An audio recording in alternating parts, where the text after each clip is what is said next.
question for you, but since you're the coach in here, I'll ask you: did Vanderbilt make y'all's task more difficult? I mean, it was going to be difficult to begin with, but by what they did, does that make Alabama a different animal this week? I'm not in their locker room. I don't know how Alabama approached these kind of things, but my guess would be that they probably, had a couple good talks with their coaches, and their coaches probably going to snap them back in and get them ready. So I would say yes. Just being honest, yes. All right. Welcome back to the GamecockScoop.com podcast, the official podcast of GamecockScoop.com on Rivals. I'm Caleb, joined by Alan, and that was Clayton White with the brutal honesty, which I appreciated, honestly. If you didn't hear that, Phil Kornblue, he's unaffiliated now, right? He just writes for his own Sports site. Talk Media Network. He has his own thing. Sports Talk Media Network. Obviously, longtime South Carolina beat writer. He asked if Vanderbilt's win last week over Alabama made South Carolina's job a little bit harder. And yeah, I mean, I think we can pretty well assume that that is the case. We're going to get into all of the sort of things to look out for this weekend when South Carolina travels to Tuscaloosa. But before we get into that, we have a little bit of news to get into. So earlier this week, Bengali Kamara entered the transfer portal. That's linebacker that just transferred to South Carolina this past offseason from Pitt. We were just talking beforehand, kind of a strange one because his snaps were ramping up. So I think he had his most snaps of the season last week. But the way that Shane Beamer explained it on Tuesday was basically Kamara came to him, asked if he could redshirt and then play for South Carolina next year, presumably once Debo Williams and does Ben Martin Scott have any eligibility left after I this year? believe he's out too, but I'm checking right now. So once both those guys are gone, then he would be able to slide in as a starter, as a bigger role player. From a roster construction standpoint, okay, that kind of makes a little bit of sense, I guess. But I agree with Shane Beamer's decision to kind of tell him, no, either you play now or, see you later. Because you just don't want to set that precedent, right, in your locker room of players being able to be like, well, I know you need me right now, but I'd rather, help myself individually instead of help the team and, put myself over the team. So weird situation.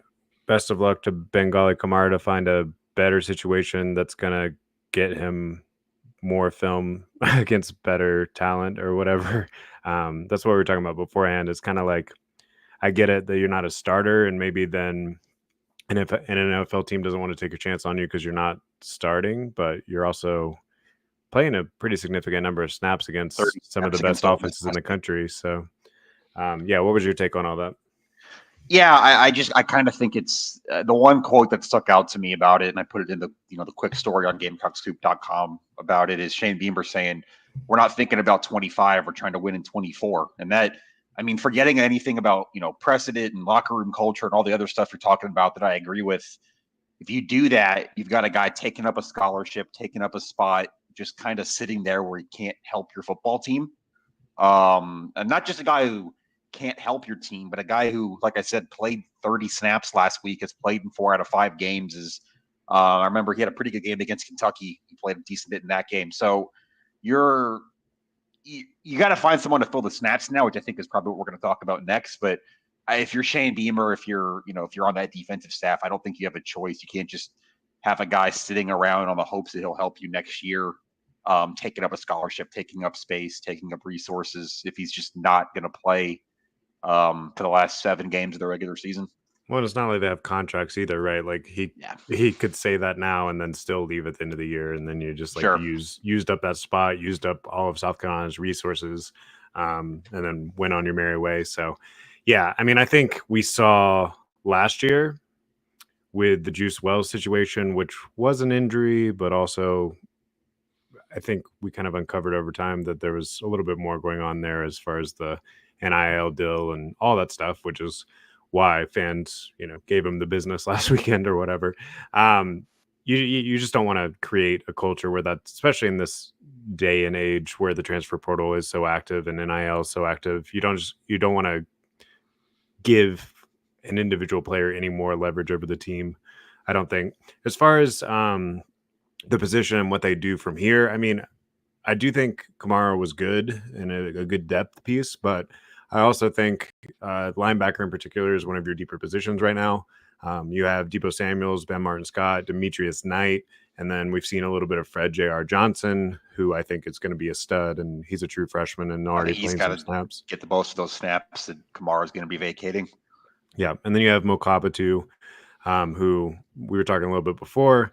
Obviously, his multiple ACL injuries have slowed him down a little bit compared to the level of explosiveness he used to have, but he's still in certain scenarios I think can make a big impact as well. So yeah, I mean, I think overall, I also think you're just going to get more snaps for those top three guys that I just mentioned. Yeah. Also, I think we haven't really talked a ton about this year, but going into the season, I think they were going to go a little bit more 3-3-5 than they have.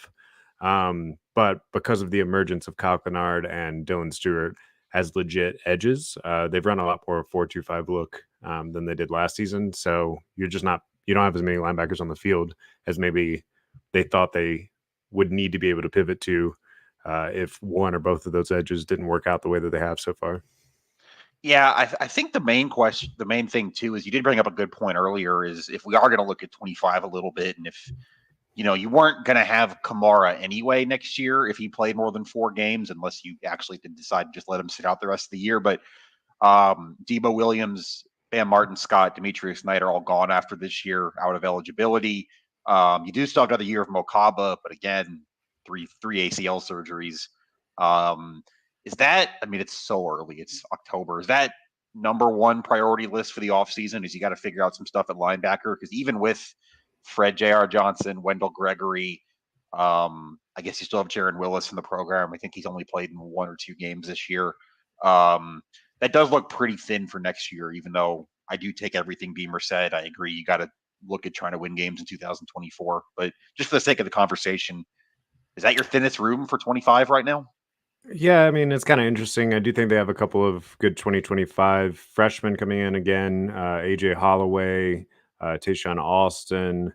There's a couple others that are right now listed as defensive ends, like Donovan Darden, who I could see actually ending up at linebacker. So to some degree, I think they are addressing it in recruiting. And like you said, there is some young talent already on the roster. So it wouldn't surprise me if they do kind of what they did last year, try to find a grad transfer like Demetrius Knight or something like that again. But there's going to be a step down as you got 2 guys that have been in the program for forever, and Debo Williams and Bam Martin Scott at this point. So there'll be a step down from that point, I think, no matter what you do. But I do think that there's a lot of talent coming up, and yeah, maybe you pick up 1 or 2 guys. It's an interesting question, though. I'm trying to think of where else you would need to put that level of priority whenever it does come to the portal. Would be the other one. Yeah, I think so too. You got a lot of veteran guys there. Corner is another one that comes to mind just for depth, even though I think you have like what you've seen from Collier and Swain at this point. You're still a little thin on depth there. And then offensively, I think you'd still like to have a couple more veteran wide receivers. I mean, we actually just had an article on GamecockScoop.com earlier this week asking if South Carolina's 2025 wide receiver class was going to be one of the best in the SEC. And I think it is. And we're about to talk about a freshman on Alabama's side that made an immediate impact. So that is a position where freshmen can make immediate impact, but it still wouldn't surprise me if they go in the portal and get another veteran or 2 just to kind of round out that room. But obviously we got a long way to go. We got to see what happens on South Carolina's side as far as portal attrition and all of that too. But just based on the way it looks right now. Yeah, I think that pretty much wraps the Kamara conversation pretty well, unless you have something else. Should we talk about an actual football game happening in 2 days? Yeah, let's do it. So South Carolina is going to Alabama for the first time since 2009, playing the Crimson Tide for the first time since 2019. Things have not gone particularly well in that series, other than obviously the high point in 2010. Today's the anniversary of that, by the way. 14 years. Well, maybe we'll get some good juju off of that. Who knows? A little bit, if we're going to start on the South Carolina side, obviously they're coming off of one of their worst performances of the season, especially offensively. And I saw you wrote yesterday a story about Dowell Loggins and some of the things that he said at the press conference. What, if anything, did you pick up from that conference as far as changes that they're trying to make, kind of on this short turnaround against another top flight opponent 2 weeks in a row? Yeah, I'm going to start with some of the stuff Dowell Loggins said and then get into, I guess, a question for you that I've been thinking about with the offense. On the Dowell Loggins front, I think everything he said yesterday, it kind of comes back to just trying to find a way to simplify this thing. That's maybe not the exact same problem you had with Marcus Satterfield. I don't think you have, 50 personnel groupings or whatever Satterfield did. But he talked a lot yesterday about getting Lenore Sellers to his number one read quicker, the number one option on the play, getting open quicker. And obviously that makes things easier for Sellers. It makes things easier for your pass protection. That makes things easier on the perimeter. So it's just about scheming number one guys open quicker. And I will say too, like Vanderbilt, it's just something Shane Beamer said Tuesday, and he said again a little bit tonight on his radio show. The offense Vanderbilt runs and what it ran well against Alabama last week does have some overlap with South Carolina's. They ran Diego Pavia a lot. They ran the ball in general a lot. They did a lot of zone read stuff. So I don't know what I'm going to go ahead and say I don't think you're going to score 40 points on Alabama this weekend, whatever Vanderbilt did. But I do see a path this might be better. But that brings me to my other thing, and that's, I guess I'm just going to ask you what I think for this offense this week. Maybe a realistic goal, where this thing needs to be, not even just taking points or yards into account. You got to get this offense to a point where it's at base neutral. And what I mean by that is it's not actively hurting your chance to win the football game.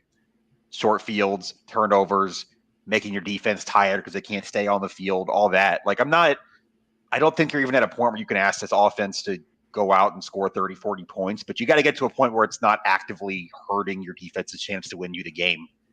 Is that fair? Is that a reasonable thought / expectation? I mean, I think that makes sense. I think we saw that in the second half against Ole Miss, where you put up a lot of yards. You still didn't necessarily show up on the scoreboard, obviously, in the way that you wanted to. But, after those first few series, it was basically a 10-3 Ole Miss game, like we talked about on Sunday. So, yeah, you cannot give this Alabama team short fields, especially early. You need to have some good things happen early.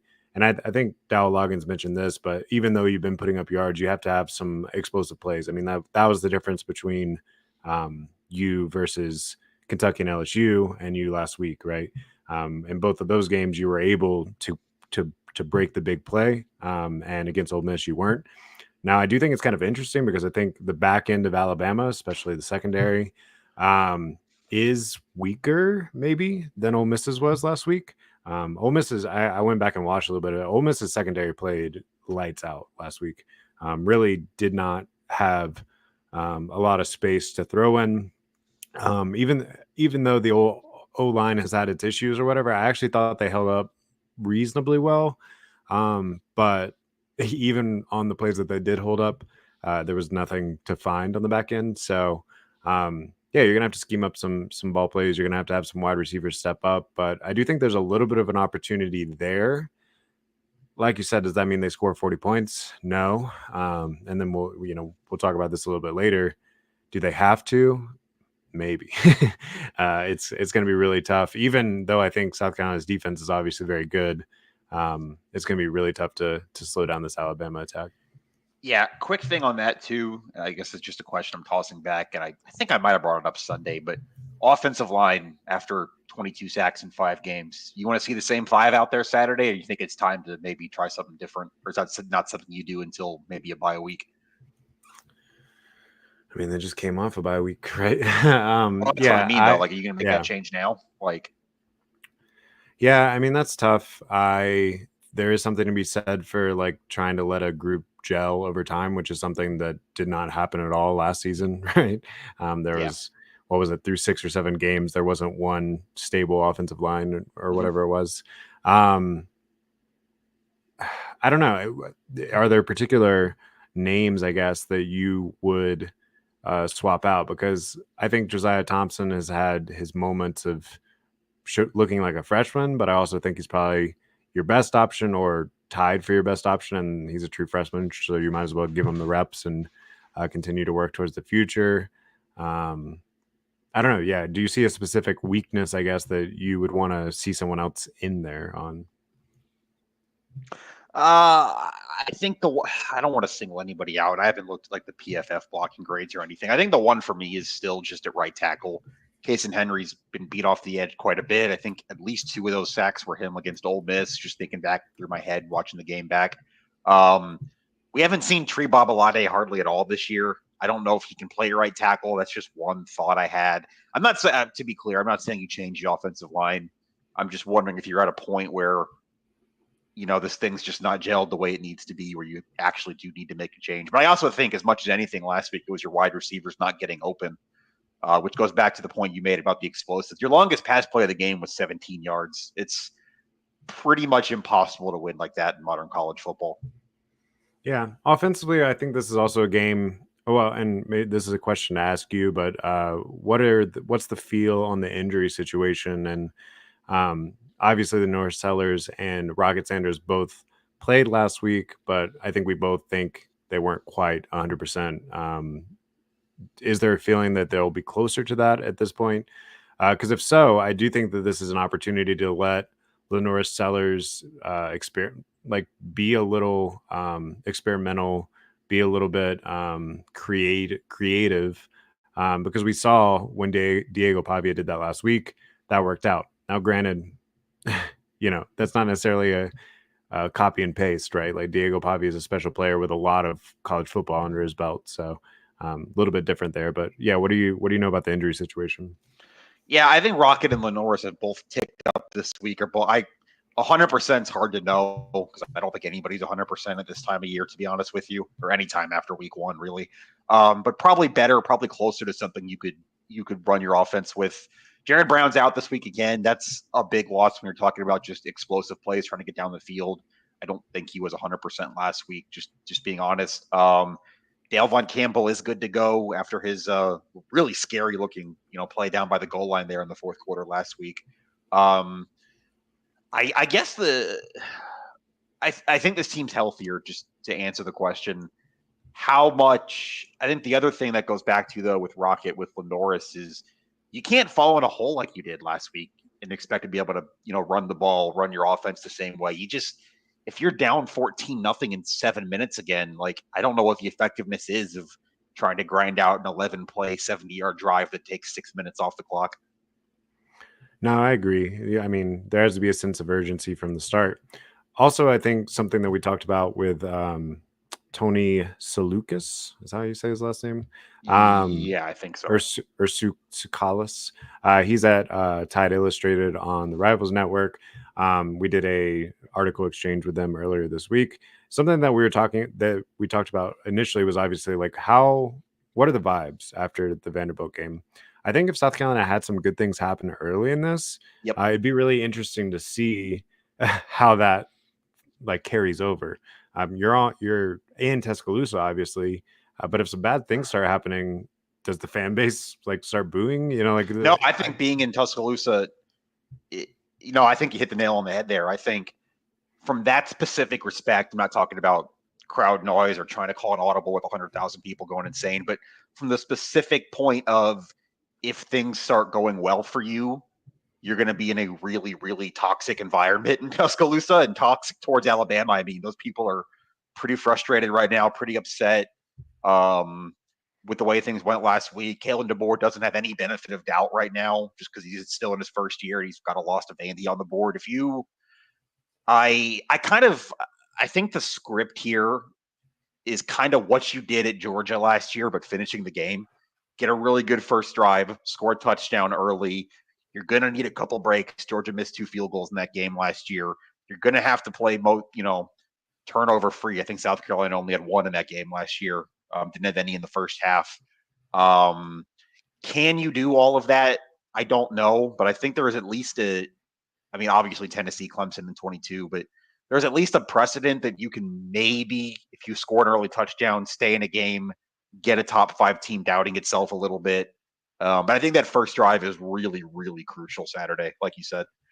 Yeah, I mean, even LSU a few weeks ago, I don't know how much better this version of Alabama is than that team. Mm-hmm. But you have to get some good things going early. Obviously, last week the opposite of that happened, and we saw how quickly that spiraled. And by the time you got to the point that you were kind of back in control, it was already out of reach. So definitely can't have that happen. When we're breaking down the specific matchups, I mean, obviously the first name that most people are going to think of, or maybe the first 2 names, Ryan Williams, the freshman wide receiver, who is just like broken out as a huge star. Did you know he's this 17? season? I heard that once. And then of course Jalen Milroe, who has his flaws as a quarterback, but has played a lot of college football, has the ability to throw it deep to Ryan Williams. And there are other weapons as well, and also has the ability to beat you with your legs, which is actually something unique that South Carolina hasn't dealt with a ton yet this season. And I'm really interested to see how Clayton White sort of plays that. Are they going to spy?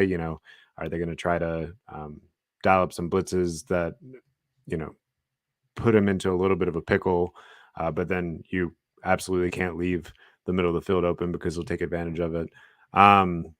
So offensively, Alabama is very, very good. Defensively, they've been a little up and down, and they've had 6 straight bad quarters, right? Yep. Georgia stormed back against them 2 weeks ago. Obviously, Georgia's Georgia. But then Vanderbilt, really from the word go, kind of put on a clinic last week. What are some of the key matchups, I guess, that you're looking for in this one, outside of can South Carolina's DBs keep up with 17-year-old Ryan Williams? Because I think the answer there is sometimes, but if Georgia's DBs couldn't, Exactly. it's going to be a tough proposition. I think the Milroe point is probably the one for me. Bama's going to hit some big plays in the passing game. I mean, every team South Carolina's faced, Akron included, hit at least one 30-yard pass this year. And all of them except Kentucky have at least one explosive touchdown pass. I didn't realize this until I was looking at it last night, and I was writing about it a little bit for my final preview that'll be up tomorrow if you're subscribed. Jalen Milroe's got almost as many touchdowns with his legs as his arm this year. He's got 11 passing touchdowns and 9 rushing touchdowns. He is, like you said, really, really dangerous with his legs. Like, I'm trying to think the last time South Carolina played a quarterback that mobile. Like maybe Hendon Hooker in 2022. Like, I don't think they faced one that good last year with his legs. At least not one that comes off the top of my head. So it's maybe Brady Cook. Brady Cook's not Jalen Milroe. Yeah, so I think you hit it right though with the linebackers too, kind of coming down to, are you going to spy or not? I kind of am of the belief you have to. If you trust your D tackles to get a little bit of pressure up the middle to maybe force them to scramble, you're going to need someone to spy there, because so much of what playing against Milroe is just kind of, you think you have him and you don't. Sort of the Russell Wilson escapability is kind of what comes to mind. So whether that's Debo Williams, whether that's Demetrius Knight, kind of getting out Kilgore space. even comes to mind, maybe with that nickel position. That's a good thought too. He's good in the box. He's a pretty sure. I think you need a sure tackler there. It's kind of the main thing, because Milroe's pretty slippery. He's good at making guys miss. And obviously there's no point in having a spy if said spy just misses the tackle. So you need someone that can actually get Milroe to the ground if you have a spy. And I think Kilgore's a good thought there, honestly. We have Martin Scott too, who's played some nickel too. He's been out in space a lot in his career. Yeah. Yeah, to me, I think Alabama's going to get their points. It's when do they get them? Again, can you get an early lead, make them play from behind a little bit? And also, can you force some turnovers? A couple of good things happened to Vandy last week. Kind of weird bounces of the ball, too. Like, they weren't necessarily huge Milroe mistakes, but Vandy took advantage. So, yeah, you're going to need some good things to happen and then take advantage of them. Now, defensively, I do think Alabama is exploitable. I'm just not convinced that South Carolina has an offense to exploit them. The thing that's kind of killed South Carolina's offensive momentum for the most part this season, when it has gone through the dead periods, is a good pass rush, which Alabama doesn't have the sort of pass rush that you normally expect. Granted, I think, against this offensive line, a lot of teams can elevate their game a little bit there, and Alabama certainly has the 4 and 5 star talent along that front to do so. And then, like I said before, the secondary has had some holes in it too. Do you think you should try to take? Sorry, do you think you should try to take advantage of that, or are you still coming in there with the mindset that you are a run-first team and you want to get down there and try to establish that run? Again, maybe somewhat pending on Rocket Sanders' full health. I think obviously you need to establish the run to some degree. That being said, I think I speak for you too on this. You're not winning this football game 20-17. You're just not. Alabama's going to put up some points. Alabama's lowest output this year is the 35 points against Vanderbilt. They're going to score. They're probably going to score, even if your defense plays well, into the high 20s. I don't think you can score. You can't outscore them on the ground, I don't think. I just don't. I mean, even for everything Vanderbilt did last week in the running game, Pavia still had over 250 yards passing, 2 touchdowns through the air. The biggest play of the game was a 4th down pass where they hit a touchdown, an explosive, I think, from like 40 yards out. So I think you do have to find a way to get this passing game going. And I really don't know what the answer is there with the way the protection is. I don't know if that's maybe some more horizontal stuff, trying to just roll into Norris Sellers, get him out of the pocket quicker. I really don't know what the answer is to that, but you're going to have to find something, because maybe I'm wrong, but I just don't think this is the game where you can expect to run the ball 50 times and score 30 points the way Vanderbilt did. It's crazy to say, but I don't think your offensive line is good enough or can move enough bodies the way Vanderbilt's did. I just don't. That is a wild statement in 2024, but here we are. At the end of the day, I do think South Carolina fans need to temper their expectations here. It's possible that this game in Tuscaloosa does not go well, and maybe doesn't go well early. To me, that doesn't mean that the season is over. We knew that this Ole Miss, Alabama, and the next week at Oklahoma October stretch was going to be really, really tough. I think the Oklahoma game looks more gettable now, depending on how well you can bounce back from 2 straight losses, if it does end up being that. But yeah, I guess just like keep this one in context, keep last week in context. I don't know that all of your goals are immediately like vanished if you don't win on the road against Alabama, which hardly anyone does, especially when they're coming off of a week where they underperformed and certainly probably have your full attention. Yeah, I think you got it exactly right there. All that being said, though, and I agree, I think there's a way you play well and still lose by 20 Saturday. There just is. I'll say what I said earlier. Your offense has to get to a neutral point. You got to flip some fields, even if you end up punting. You got to avoid the turnovers in your own territory. You got to finish a drive in the red zone. You just got to get to a point where your offense isn't hurting your defense's chance to win the game. Even if your offense isn't necessarily the reason you win, it can't just be the reason you lose or are out of sight in the first quarter. And that to me is progress. That to me is what I'm looking for this weekend. I don't have a target number of points or yards or whatever, but Alabama's defense has given up 67 points the last 6 quarters of football. Like, there's no reason you can't go there and score. I don't know. I'm not going to put a number on it, but it shouldn't be 3 again. How's that? Yeah. No, I think if we come in here on Sunday and we are complaining about some of the plays that the defense got beat on, instead of talking about how the offense squandered away a good defensive performance again, then that'll be a weird sort of progress. Because Alabama scores on everyone, right? They scored on Georgia. So, all right, well, you are going to have to give me a point total. Give me what you think is actually going to happen here. And then obviously you can change it a bit before you post tomorrow. I'm going to say, I don't know. I know what I just said about the offense. I just don't see that much week-to-week improvement right now against an Alabama defense that's got a point to prove. And by the way, for all the talk about the Alabama defense, they still shut out Georgia for a half or held them to 7. So it's not like they're completely devoid either. 34-10 Alabama. I think you can. Alabama will score its season low in points Saturday. How's that? That might be still in the 30s, but I don't think they get to 35 again. I'll say that, I mean, even though I don't think South Carolina can stay in this game. That in of itself would be an impressive performance. I actually, when you asked me about PFF earlier, I saw that South Carolina is like one of the best D-lines, if not the best D-line in the country through 5 weeks. Man, what week is it? 6 weeks, 5 games. Yeah, through 5 games. So I do think that obviously Georgia's defense is elite, top to bottom, whatever.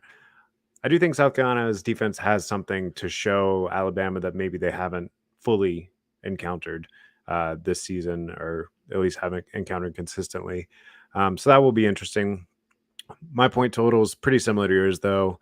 And I guess I'm a little more optimistic on Bama scoring, but I'm also a little more optimistic on South Carolina. I got 41-20. Bama. Okay. That's a cover, right? The line, that's a push, I guess. The line's at 21 right 21, now. Yeah. Yeah, I guess I copped out and went with the actual point total. I guess I need to maybe I need to make it 40-20 because we're about to go through our staff picks, and I did pick South Carolina to cover, but Bama to win. So, of course, we got it at 21.5, so I still could. I think I don't want to say you're feeling good about a 3-touchdown loss for the second week in a row, but I think if you walk out of there with 20 points, and assuming that's 20 points where your offense put drives together, moved the ball a little bit, held the ball a little bit, not like you scored on some short fields like you did against Old Dominion. I think you're probably feeling okay, or at least better about your chances in the back half of the season, if that's how the game plays out Saturday. Yeah, and on the off chance that this gets clipped or ends up like Tennessee 2 years ago, hey, I hope I'm wrong. That'd be cool. I would love for South Carolina I can't imagine like Tony joked. I asked him the question I asked to end all of these cross interviews we do with the other rival sites. If South Carolina is going to win, it's because the opponent failed to do blank.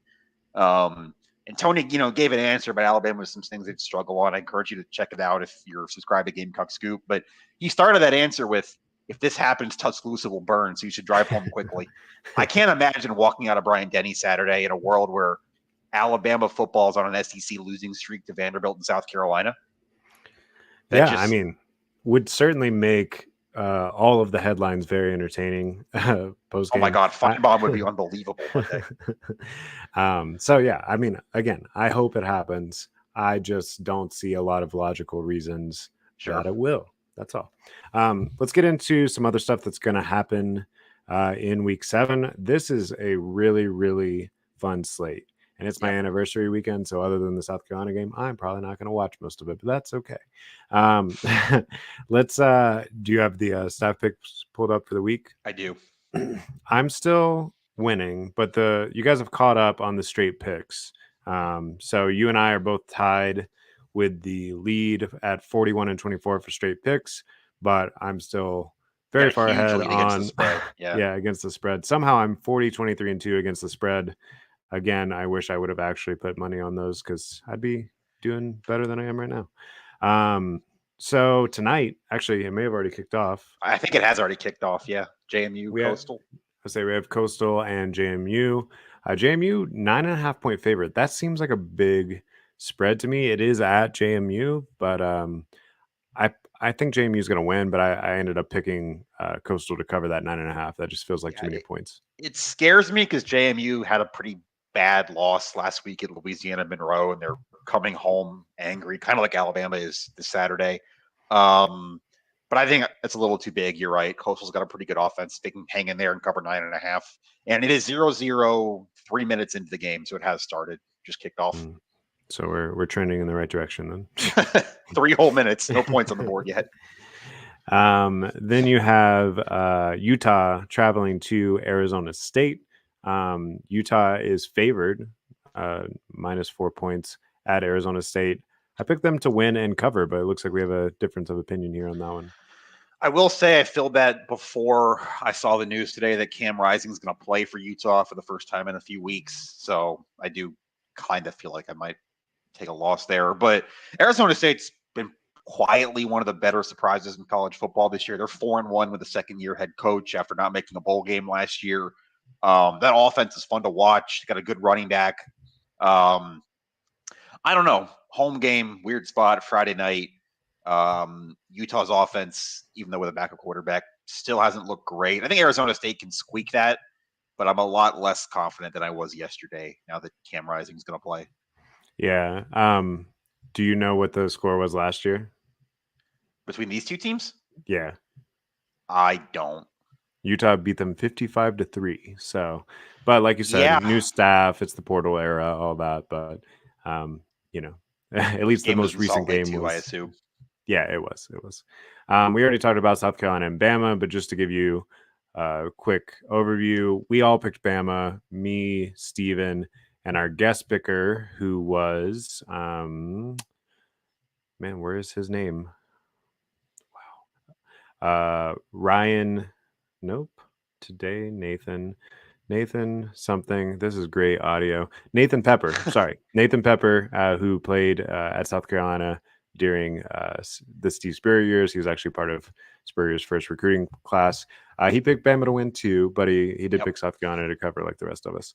What was next up on there? I scrolled past. I got Red River on the board here next. One of my favorite games in college football. Would love to go one year. Texas favored, but number one Texas, by the way. First time in, I think, 40 years they've gone into Red River number one, I read this week. Number one Texas favored by 14 against the Oklahoma team that South Carolina will see next week. I picked Texas to win because I do think that they are one of the best teams in the country for sure. But I do pick Oklahoma to cover because it's Red River and weird things always happen. Yeah, I'm with you completely. I don't think Oklahoma's offense is very good at all. We'll get into that a lot more next week, but I don't know. I've watched way too many Texas-Oklahoma games where the team you think that has no chance to win ends up winning, or at least covering, keeping it interesting. I'll say 14 points is a lot of points for that game. That is a lot of points in Red River. So I'm going to take OU to cover there, even though I think Texas wins. Another big game in the 3:30 Eastern window, another ranked matchup. Penn State at Southern Cal. Penn State's still undefeated, but they're on the road here, favored by 5.5 at Southern Cal. Yeah, I think you made the right move because I see that you picked Southern Cal, and we talked about on Sunday how these interconference games where the traveling team has to go 2 time zones away or whatever is not going well. So that would lead credence that Southern Cal is going to win. I did pick Penn State just because I think they're playing really well, but maybe the travel and stuff is and being the away team makes too big of a difference. That was kind of my thinking too. And also and I know Southern Cal is not great at all. This is not a good version of that team, but James Franklin in a big game, ? I'm going to side with the home team that's not traveling 3,000 miles and isn't coached by James Franklin and is in a bounce back spot. Yeah, I can't remember the exact number.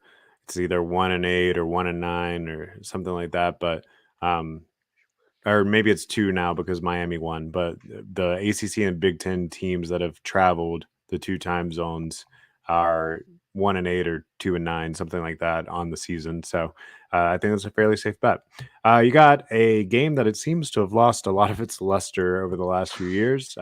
Florida is traveling to Tennessee, and Tennessee is favored by 15.5, which feels like a lot of points, and yet we all picked Tennessee to cover. I'm going to be really easy here. First of all, I think this is probably the biggest point spread I can ever remember Tennessee being favored by over Florida, at least in my lifetime. I can't think of a time where the gap between the two programs has been this big in Tennessee's direction. Not that I can remember, at least. But for me, it's really simple. Josh Heupel is 21-4 at Neyland Stadium, and 2 of those 4 losses were to Georgia, and the other 2 were 1-score games. Tennessee's been almost unbeatable at home under Heupel, unless you're Georgia, coming in there angry. Florida won last week, but it was a sloppy, like 24-13 win over UC. I think Tennessee drops a bomb on them. They're going to want to run up the score. They always want to against Florida. They got stuff to work on. It's a home night game. I think Tennessee wins like 30 plus, to be honest with you. Yeah, Steven asked the group chat earlier this week if this is the last game of Billy Napier's career, and If it's a 30-point blowout, maybe potentially. Yeah. Ohio State is Here's the game 4-point of the day here. favorite at Oregon. But see, I actually followed my rule on this one. I picked Oregon because Ohio State's got to travel across the country. Although it may not be 2 time zones because Ohio State is in No, it's whatever Eastern. that is. They're in Eastern time? Okay. Yeah. Anyway, go on. Just barely, but yeah. You picked Ohio State. I did, but not to cover. I'm kind of hedging my bets there at only 4 points. I just think Ohio State's the best team in the country. I've said that all year. I still think they're going to end up winning the national championship. And this is kind of the prove it game for them, this in Michigan, because they don't play Penn State this year. So that being said, I understand I'm picking Ryan Day to win a big game after saying I wouldn't pick James Franklin to. I just think Ohio State has the best roster, and I'm picking them to win by a field goal at Oregon. Should be a great game, though. Yeah, I mean, I think that all makes sense, but yeah, we haven't seen Ohio State tested at all like some of the other top-ranked teams. So yeah, I'll just assume that we don't know yet. In the SEC, pretty big game. You got Ole Miss -2.5 at LSU. Pretty crazy to see them favored there, but I think it's right. I picked them to win. I mean, South Carolina's played both in a home environment. Ole Miss obviously looked a lot better than LSU. I do think there might be a lot of points scored in this one, but I'm still not all the way there on Ole Miss. I know it's like we talked about it ad nauseum on the Sunday show, but South Carolina shooting itself in the foot more than Ole Miss just coming in and dominating the game, at least offensively. I think LSU at home, they've got the caliber of offensive line to kind of keep up with Ole Miss's defensive front. At home, at night in Tiger Stadium is kind of the kryptonite for Ole Miss football, historically speaking. I think LSU wins, but I really wouldn't be surprised either way. Yeah, I think it's going to be a really fun game. In the Big 12, 14, 16, however many there are, Iowa State is -3 at West Virginia. I think that's a pretty fun game. And surprisingly, across the board, we picked West Virginia to win at home, even though Iowa State is favored and undefeated right now, right? Yeah. I'm going to be honest. I just kind of side home team a little bit, home team juice here. Both teams are undefeated in conference play. It's kind of a big game for the Big 12 and, trending towards that auto bid to the playoff. I don't know. Iowa State hasn't been super tested yet either. I know what the record is. I think West Virginia pulls out a close home game. But I'm going to be honest, I haven't watched much of either team. I've watched a little bit of West Virginia. I don't think I've watched Iowa State at all.